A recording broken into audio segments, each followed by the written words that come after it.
कोठरियों में बैठ करके, आलिशान बंगले में बैठ करके मादक द्रव्यों के धूप के साथ दर्द की कविताएं लिखी जा रही हैं। और लिखने वाला जो कवि है उसका दर्द के साथ कहीं कोई मामला नहीं है, कहीं कोई संबंध नहीं है। तब ऐसी स्थिति में बहुत पीड़ा होती है। मैंने महसूस किया है कि जब कोई स्त्री किसी स्त्री पर लिखती है तो कल्पनाशील होते हुए भी स्त्रियां जो लिखती हैं उसमें उनका यथार्थ होता है।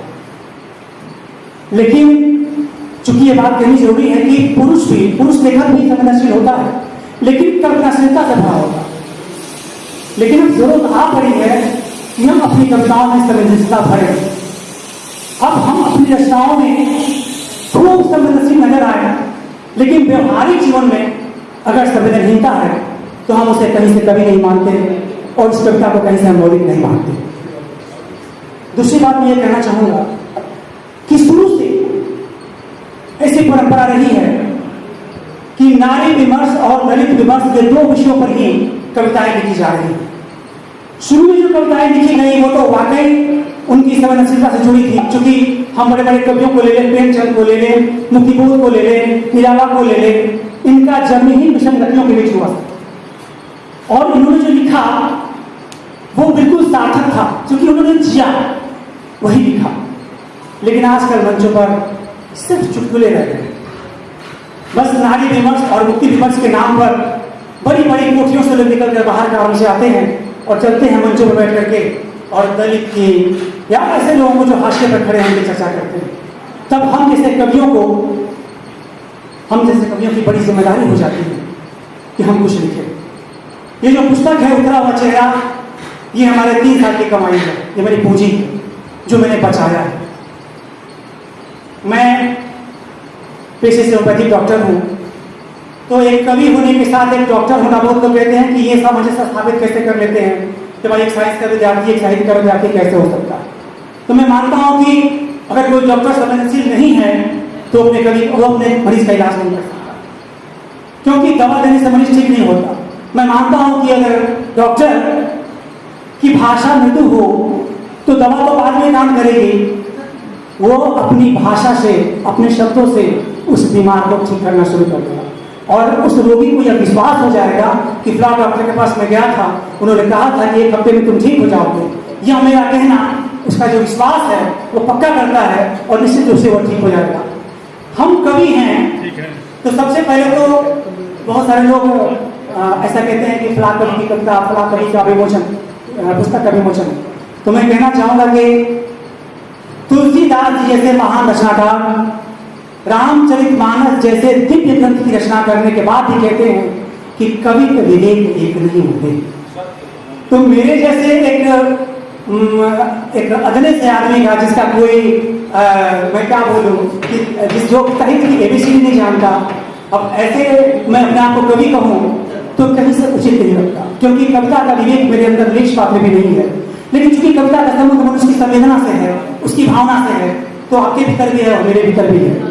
यहाँ जो लोग बैठे हैं जो कविता नहीं लिखते, इसका मतलब नहीं है कि वो कभी उनके भीतर छुपा नहीं है, क्योंकि वो बहिर्मुखी नहीं है, बाथरूम में बैठकर गाना गा लेते हैं, अकेले चुपके से कहीं गुनगुना लेते हैं। ऐसा नहीं है, साहित्य की विधा में वो भी शामिल है और मैं चाहूंगा कि जो लोग बैठे हैं वो भी आने वाले समय में कुछ न कुछ लिखें। और बहुत जरूरी हो गया है, ये पूरा प्रपंच, ये संसार है और इस प्रपंच को देख करके मेरा दिल रोता है, अब तब मेरी कलम उठती है। तो मैं कुछ बातें बताना चाहूँगा कि 1998 में मेरी माँ गुजर गई और 2014 में मेरे पिताजी गुजर गए। तो साहित्य जो है प्रस्फुटित हुआ 2014 से मेरे पिताजी के गुजरने के बाद, और वहीं से मैंने रचना की शुरू की। वैसे बचपन में विद्यालयों में खड़े होकर के रचनाएं बोल लेना, कुछ रचनाएं कर लेना ये आदत थी हमारी, लेकिन गंभीर होकर के रचना लिखना मैंने शुरू किया और कुछ रचनाओं को मैं आपके बीच रखना चाहता हूँ। क्योंकि विमोचन के बाद ये परंपरा नहीं है कि कभी अपना आत्मकथन कहे और 2-4 रचनाओं को अपने बीच रखे, आपके बीच रखे, तो इस नाते मैं अपनी रचना आपके बीच रखना चाहता हूँ और आप सबों का आशीर्वाद चाहता हूँ।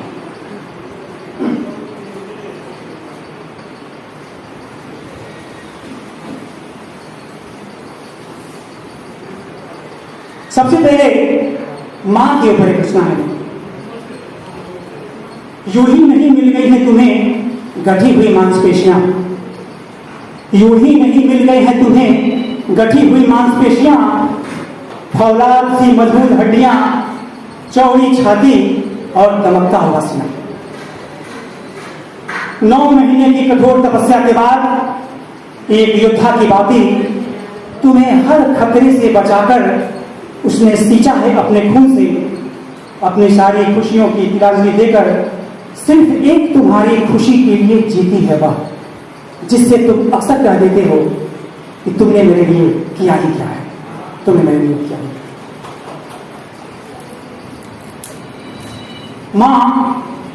मां गैस का चूल्हा नहीं जला पाती, मां गैस का चूल्हा नहीं जला पाती, चाकू से सब्जी नहीं काट पाती, टेलीविजन के चैनल नहीं बदल पाती, छोटे बड़े नोटों को एक साथ नहीं गिन पाती, छोटे बड़े नोटों को एक साथ नहीं गिन पाती।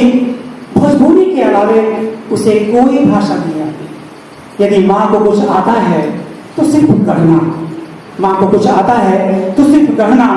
वह गढ़ती है मेरा शरीर, मेरा मन, मेरा व्यक्तित्व, मेरा आत्मविश्वास, और इसके लिए वह अंततः अपने आप को मिटा देती है। इसके लिए वह अंततः अपने आप को मिटा देती है।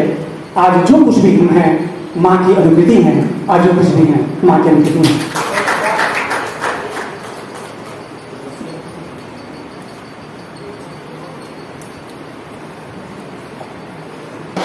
जिसमें लिखा था आपके पिता की जमीन और मकान से हटाकर उनका मालिकाना हक अब उसे किया जाता है आपके नाम, अब उसे किया जाता है आपके नाम।